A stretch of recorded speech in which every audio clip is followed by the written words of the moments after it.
ఈరోజు నేను ఒక విషయం మీ అందరికీ విజ్ఞప్తి చేస్తున్నా. 8,10,10,182 మంది దివ్యాంగులకు పింఛన్లు ఇస్తున్నాం. ఇటీవల వైఎస్ఆర్ కాంగ్రెస్ పార్టీ వచ్చింది. వికలాంగుడు కానివాడికి పింఛన్ ఇస్తున్నారు. ఎవరైతే అసలు వికలాంగులు ఉన్నారో వాళ్ళకి ఇవ్వకుండా వీళ్ళ కార్యకర్తలకు పింఛన్లు ఇచ్చే పరిస్థితికి వచ్చారు. అవన్నీ చూస్తే నాకు అనిపించింది, అర్హులకి పింఛన్లు ఇవ్వాలి, అర్హులకు అందరికీ ప్రభుత్వం అండగా ఉండాలి.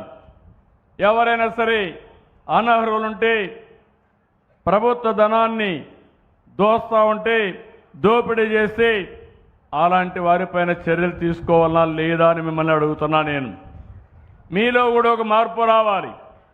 చెడును చెడు అని చెప్పాలి, మంచిని మంచని చెప్పాలి. ఎప్పుడైతే ఆ ధైర్యం మీకు వస్తుందో, ఆ సామాజిక బాధ్యత మీకు వస్తుందో, అప్పుడు మీ అందరికీ న్యాయం జరుగుతుంది.